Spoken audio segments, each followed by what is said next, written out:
ଓ ନମସ୍କାର। ଆଜି ଆଲୋଚନା କରିବା ଏହି ରେଡ୍ ବେରି ବା ରୁଟ୍ ବେରି ୟାକୁ କୁହାଯାଉଛି। ବେରି ମାନେ କୋଳି, ଲାଲ କୋଳି। ଲାଲ କୋଳି ବହୁତ ପ୍ରକାର କୋଳି ହେଇଥାଏ। ପ୍ରତ୍ୟେକ ଲାଲ କୋଳିରେ ବିଶେଷ ଗୁଣ ରହିଛି। ଏହି ଲାଲ କୋଳିରେ ବିଶେଷ ଗୁଣ ରହିଛି ଯାହାକି ଆମ ଶରୀର ପାଇଁ ବହୁତ ହିତକାରୀ। ଶରୀରକୁ ସୁସ୍ଥ ରଖିବା ପାଇଁ ଏହା ପାଖରେ ରହିଛି ଅମାପ ଶକ୍ତି।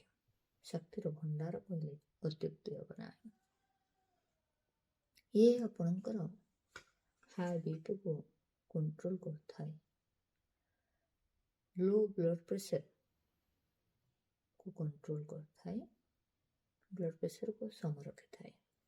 ହିମୋଗ୍ଲୋବିନକୁ ବୃଦ୍ଧି କରିଥାଏ।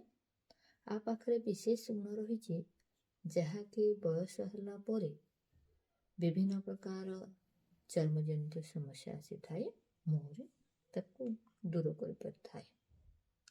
ତା ସହିତ ଆପଣ କୋଲେଷ୍ଟ୍ରଲକୁ ଠିକ୍ ରଖିଥାଏ। ଅର୍ଥୋରାଇଡ୍ସରେ ଆପଣଙ୍କ ଯେଉଁ ଟିସ୍ୟୁ ଗୁଡ଼ିକ ଟକ୍ସିନ୍ ରହିଛି ତାକୁ ଆପଣ ଦୂର କରିଥାଏ, ତାକୁ ଏହା ଦୂର କରିଥାଏ।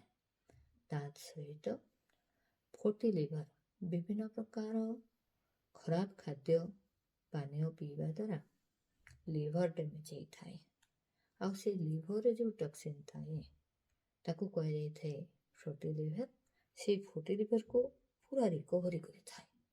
ଏହି ହେଉଛି ତା'ର ବିଶେଷ ଗୁଣ। ଚକ୍ଷୁ ପାଇଁ ଇଏ ଲାଭକାରୀ, ତେଣୁ ହାର୍ଟ ପାଇଁ ଇଏ ଲାଭକାରୀ। ଆ ପାଖରେ ରହିଛି ଭିଟାମିନ୍ ସି, ତେଣୁ ହାଡ଼କୁ ମଜବୁତ କରିଥାଏ, ଆଖିକୁ ଠିକ୍ ରଖିଥାଏ। ତେଣୁ ଆସନ୍ତୁ ଆମେ ଏହି ଫଳକୁ ନିୟମିତ ଭାବରେ କିଛି ଦିନ ଖାଇବା, ଆମ ଲିଭରକୁ ଠିକ୍ ରଖିବା, ହାର୍ଟକୁ ଠିକ୍ ରଖିବା, ଆମ ଶରୀରକୁ ସୁସ୍ଥ ରଖିବା। ତେଣୁ ଯେକୌଣସି ଜାଗାରେ ଫଳ ମିଳୁଛି, ଆଜିକାଲି ସବୁ ଜାଗାରେ ସବୁ ଜିନିଷ ଫଳ ମିଳୁଛି। ତେଣୁ ଆମେ ଏହି ଫଳକୁ ବ୍ୟବହାର କରିବା, ଶରୀରକୁ ସୁସ୍ଥ ରଖିବା। ରହୁଛି, ମୁଁ ଜାନକୀ ପାଣିଗ୍ରାହୀ।